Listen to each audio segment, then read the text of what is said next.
석 달에 걸쳐서 베드로전서를 나누었습니다. 오늘 굳이 마지막 본문까지 나누려고 하는 것은 사실 이 본문 짧은 구절 속에 우리 교회가 나아가야 할 방향이 이곳에 담겨 있지 않았나 발견하였기 때문입니다. 60주년을 지나가는 이제 우리 교회의 마지막 숙제가 여기에 담겨 있는 것 같습니다. 이렇게 생각합니다. 나에게 역사하셨던 하나님의 길과 하나님의 원리들, 그것을 다음 세대에 남겨주는 것이 바른 교회의 과제가 아닌가 생각해 봅니다. 멘토링이라는 말이 있습니다. 자기의 경험을 다른 사람에게 전달해 주는 것인데, 전달해 주는 사람을 멘토라고 하고요, 그것을 수혜받는 사람을 멘티라고 합니다.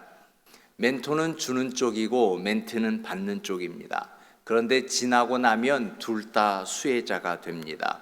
주는 사람도 받는 사람도 모두 시너지 효과로 복을 누릴 수 있다라는 겁니다. 우리 교회가 그런 교회가 되었으면 좋겠습니다. 교회의 부흥은 좋은 경험이 있는 선배들이 자신들에게 길을 열어주신 그 하나님의 길들을 후세대에게 보여주고 내 삶을 나누어주는 그런 부흥, 그 아름다운 부흥이 이제부터 우리 교회에서 시작되어야 하는 것입니다. 그러기 위해서 여러분, 우리는 믿음 생활 잘 해야 합니다. 왜냐? 믿음은 흐르는 것이기 때문에 그렇습니다. 하나님은 창조의 섭리를 흐름으로 해 놓으셨습니다. 믿음도 흘러야 하는 것입니다. 내가 믿음 생활 잘해서 그래야만 하는 이유는 우리의 믿음이 다음 세대에 흘러가는 것이고, 이제 그것이 부흥임을, 부흥의 새로운 해석과 깨달음이 우리에게서 시작되어야 한다라고 하는 것입니다. 사복음서 저자 아시죠? 마태, 마가, 누가, 요한입니다. 마태는 예수님의 제자였죠. 그리고요, 요한은 60년간이나 목회 활동을 하는 목회자였었습니다. 그리고 누가는 지적 훈련을 잘 받았던 의사요 당대 과학자였습니다. 그래서 어려운 사람, 약자들에게 관심을 갖고 주의 사랑을 나누었죠. 그런데 마가는 잘 알려지지 않습니다. 지극히 평범한 젊은이였습니다. 다듬어지지 않는, 철들지 않은, 어른들이 보기에 그저 답답한 젊은이. 그런데 이 젊은이가 하나님의 나라를 이끌어가는 엄청난 사람으로 다듬어져 갑니다. 그것은 만남이라고 하는 엄청난 축복이 있었습니다. 지극히 평범한 젊은이가, 그 마가가 어떻게 초대교회를 부흥시키는 자이언트로 커갈 수 있었는가? 그것은 바로 만남의 복이었습니다. 누구를 만났을까요? 첫 번째는 어머니를 만났습니다. 어느 문화권인지 훌륭한 어머니의 이야기는 끊이지 않습니다. 성경에도 몇몇 어머니의 이야기가 있습니다. 그 중에 바로 마가복음의 저자 마가의 어머니, 이름은 지극히 평범한 마리아였습니다. 자기 집을 교회로 사용할 수 있도록 오픈했습니다. 집을 오픈한다는 거 굉장히 어려운 일입니다. 우리도 그렇잖아요. 이제 곧 동산지기 바뀌어지고 또 동산지기로 헌신해 주십시오 라고 요청을 할 텐데요, 동산지기를 맡기가 참 어려운 것은 바로 내 집을 오픈해야 된다라고 하는 첫 번째 이유도 있습니다. 간단한 일이 아닙니다. 준비하는 일도 어렵고요, 끝나고 치우는 것도 어렵습니다.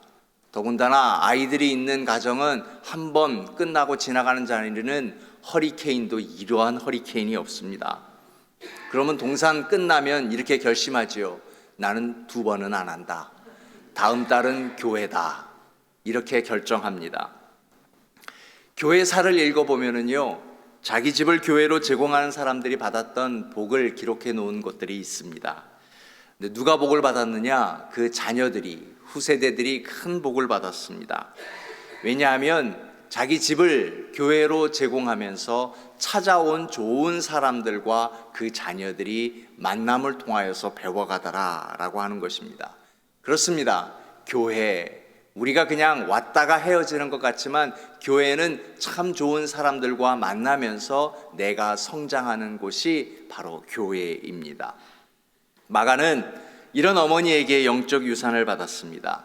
겉으로는 자기 집을 사용하는 것처럼 보이지만 이것은 마가에게 좋은 신앙 교육을 시키기 위한 어머니의 전략이었던 것입니다. 어머니 마리아는 얼마나 마가의 신앙 교육을 위해서 열의를 가졌는지 성경이 증거를 보여줍니다. 사도행전 12장 25절의 말씀을 보니까 이렇습니다. 바나바와 사울, 사도 바울의 이름입니다. 부조하는 일을 마치고 어딘가에게 헌금을 보냈다, 돈을 주었다라는 뜻입니다.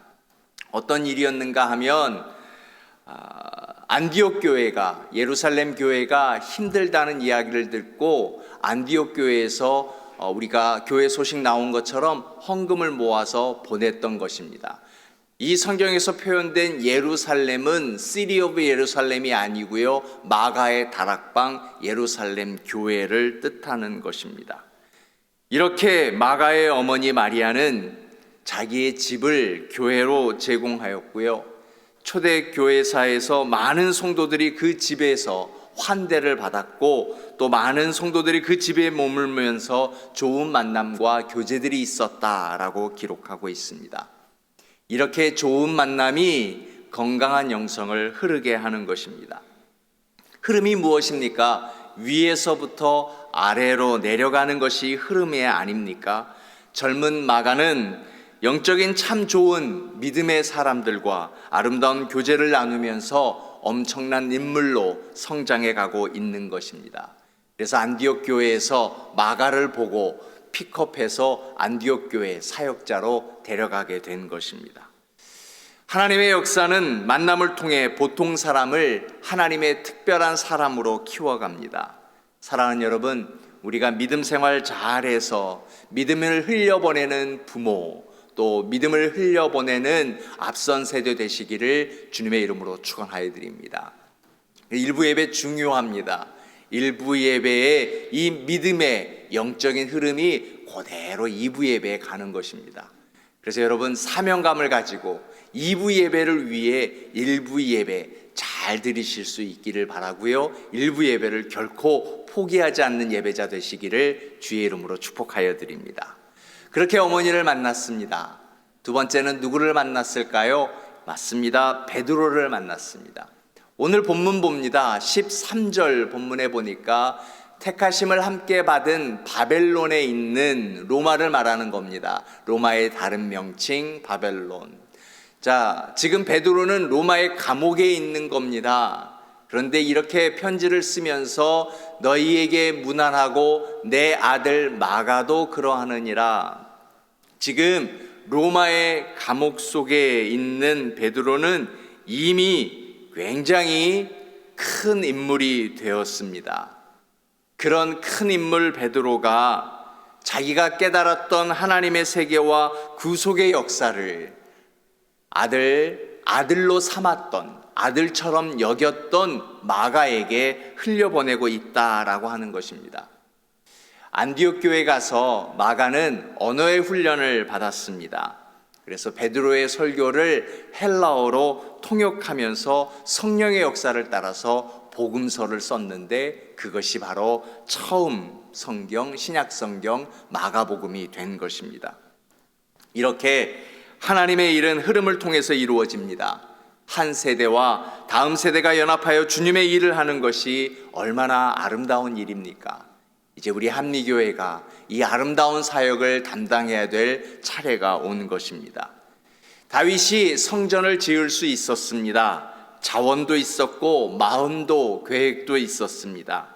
그런데 하나님께서 다윗에게 말씀하십니다. 이 일을 너 혼자 하지 말라. 다음 세대와 함께하면 어떻겠니?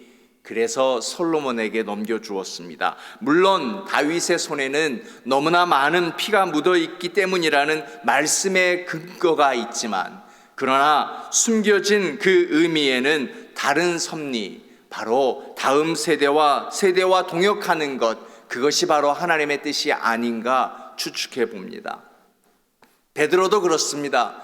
베드로는 충분히 복음서를 쓸 수 있었습니다. 그에게 그런 열정이 있었습니다. 보세요. 흩어진 성도들에게 감옥 안에서도 편지를 쓰고 있잖아요. 권위도 있었습니다. 그런데 성령은 베드로에게 복음서를 쓰기를 허락하지 아니하고 베드로의 영적 유산을 다음 세대 마가에게 물려준 것입니다. 그리고 마가는 첫 복음서라는 이름으로 이 땅에 그 복음서를 남기게 된 것입니다. 하나님은 한 사람이 할 수 있는 일을 그 사람에게 안 맡기고 다음 세대에 맡기는 일들이 있습니다. 영적인 축복을 주어서 담당하게 하는 경우가 있습니다. 우리 교회가 다음 세대에 물려줄 찬란한 유산이 많았으면 좋겠습니다. 그것이 바로 교회의 부흥입니다.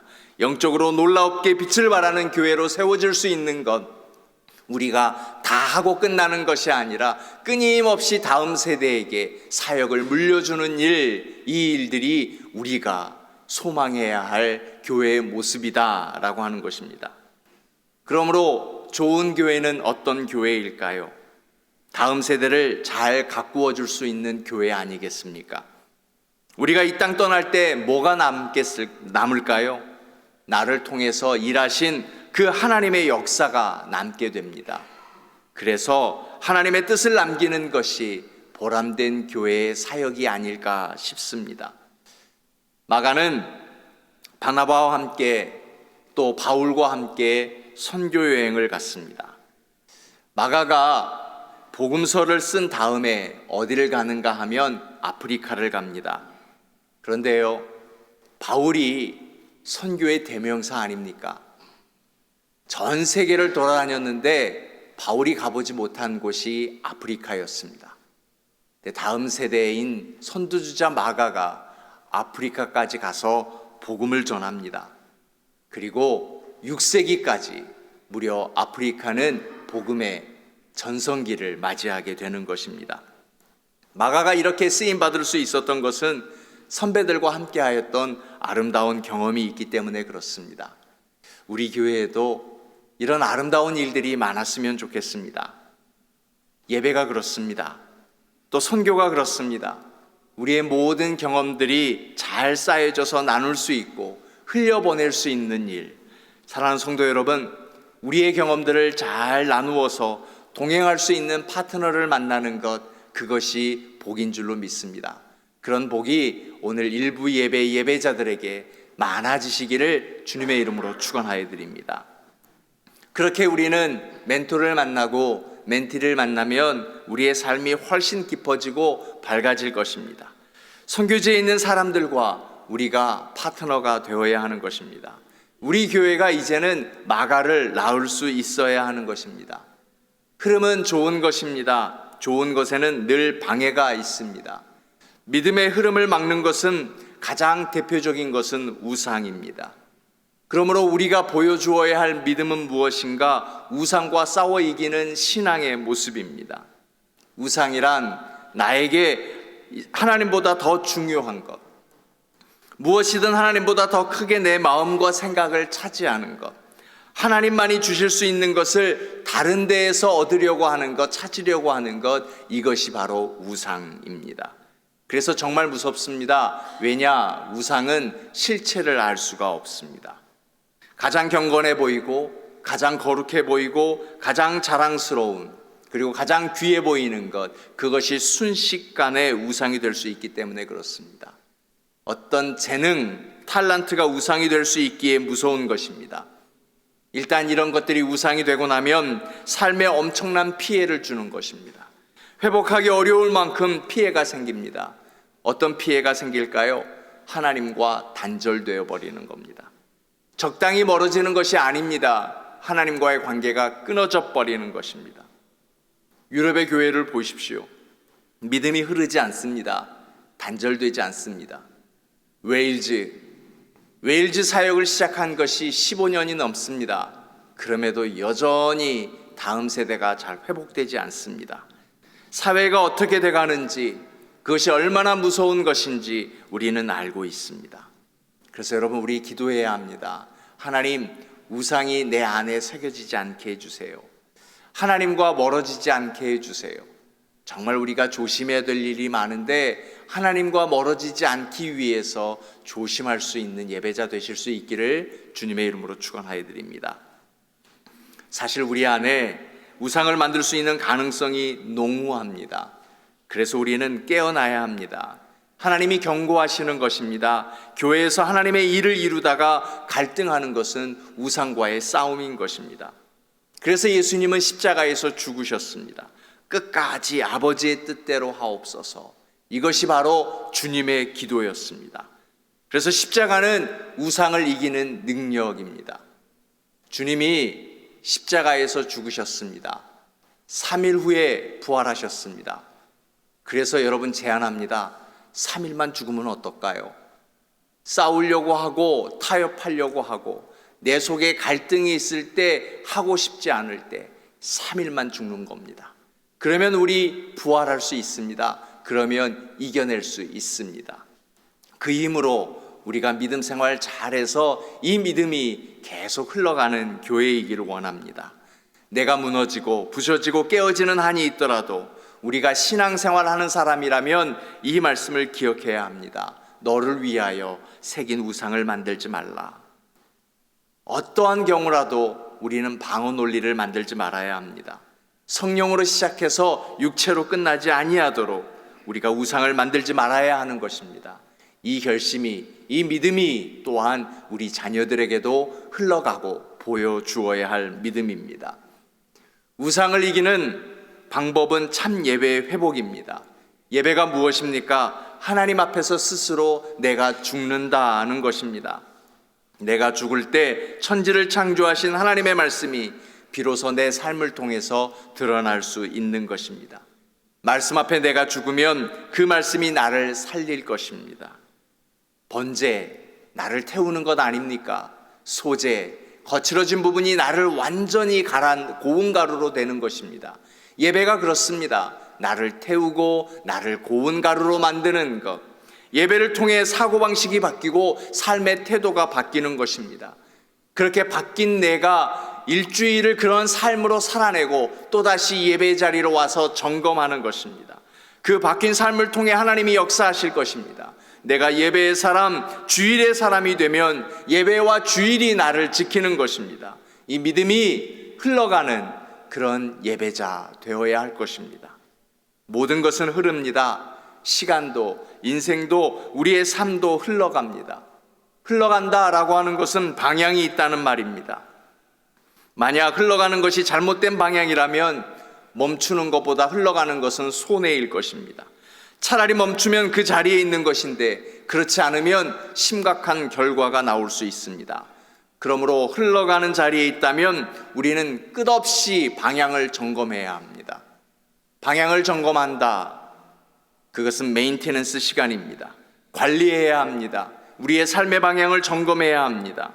매니지먼트에서 제일 중요한 것은 방향을 확인하는 것입니다. 일을 멈추고 삶을 멈추고 일상에 떠나서 창조주 앞에 나와 북극성보다 더 명확한 창조주 앞에서 내 삶의 목적이 무엇이었는지, 의미는 무엇인지, 하나님이 나에게 주신 비전, 사명은 무엇인지 끝없이 확인받고 점검하고 다시 흘러가는 것, 그것이 바로 오늘 우리의 예배인 것입니다. 하나님은 어떻게 계산하실까? 하나님의 계산법, 기도 곱하기 나이인 것 같습니다. 연륜이 있는 사람의 기도는 하나님이 그냥 지나가지 않습니다. 주름진 얼굴에 눈물이 흘려내리는 기도, 하나님은 결코 외면하지 않으십니다.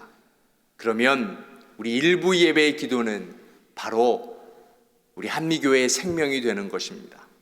여러분의 기도가 든든한 한미교회의 영적인 백업이 되었으면 좋겠습니다.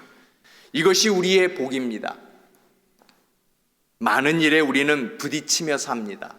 부딪힌다. 우리는 그것을 사고라고 얘기합니다. 사고가 생기면 다치고 아픕니다.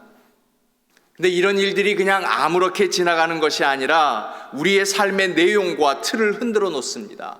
사고가 나가면 데미지를 받습니다. 부부싸움 칼로 물베기라고요? 아무것도 안 일어난다고요? 아닙니다. 아무것도 일어나지 않는 것이 아니라 내 마음이 찢겨지면서 블리딩이 일어납니다. 생명이 빠져나갑니다. 에너지가 빠져나가고 상대방의 기대가 깨어지고 이미지가 깨어지는 것입니다. 우리가 회사를 가고 일터에 가고 이리 뛰고 저리 뛰고 하루 종일 일하고 들어오면 멀쩡히 들어온 것이 아니라 온몸에 영의 스크래치가 나 있는 겁니다. 우리 자녀들도 그렇습니다. 정말로 정서가 삭막해지고 생명력이 빠져나가고 피곤하고 삶의 틀이 뒤틀려지고 있는 것입니다. 자녀 문제, 속상한 문제가 있을 때마다 한 번 지나가고 만 것은 아닙니다. 그것 때문에 얼마나 많은 데미지가 우리의 마음속에서 일어나는지, 이웃과의 관계도 교우와의 관계도 그렇습니다. 우리의 삶은 이렇게 부딪히면서 많은 데미지를 입는데 그냥 지나가 버리면, 굳어져 버리면 어느 날 그것은 터져버리고 마는 것입니다. 가정에서 터질 수도 있고 교회에서 터질 수가 있습니다. 그래서 우리는 터지기 전에 메인테넌스가 필요합니다. 이것이 인생을 관리하는 것이고 믿음을 관리하는 것입니다. 창조주 앞에 나와서 그 손으로 어루만짐을 받고 그분의 음성을 들으며 그리고 채움을 받고 상한 부분을 고침받고 회복하는 것이 절대적으로 우리에게 필요한 것입니다. 예레미야 8장 22절의 말씀입니다. 길르앗에서는 유향이 있지 아니한가, 그곳에서는 의사가 있지 아니한가, 내 백성이 치료를 받지 못함은 어찌 됨인고. 하나님 앞으로 나와서 치료가 되는 것을 알매도 불구하고 왜 하나님께로 나오지 아니하고 그대로 찢겨진 채로, 상한 채로, 그렇게 데미지를 입은 채로 살아가는지 선지자가 너무 마음 아파서 하나님께로 나오라, 예배자로 나오라 라고 하는 것입니다.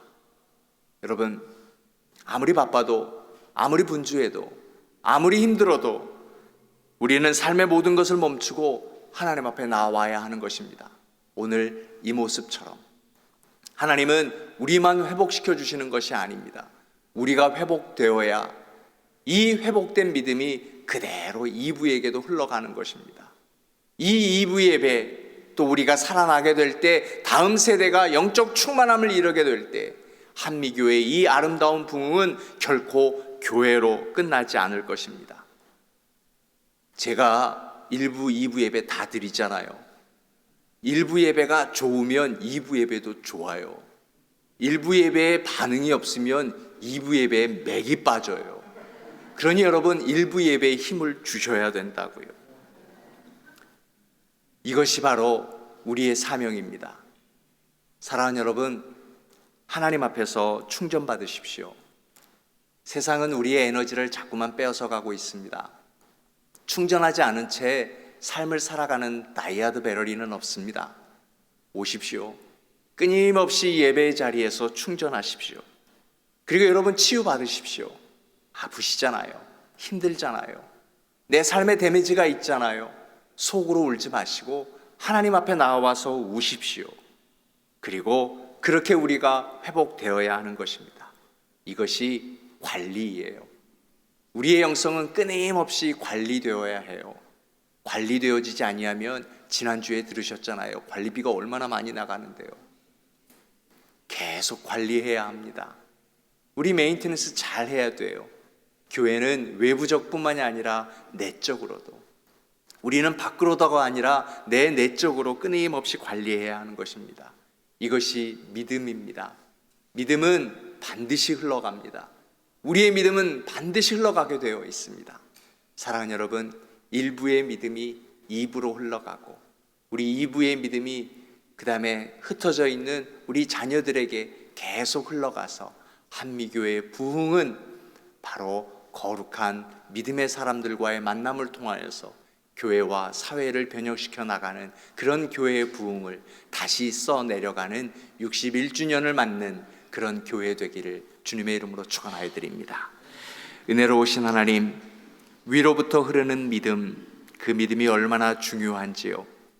마가는 믿음의 어머니 그리고 베드로를 만나서 하나님, 평범한 젊은이가 위대한 이가 되었습니다. 하나님, 이제 우리 교회가 이것을 배워 그러한 사역을 감당하기를 원합니다.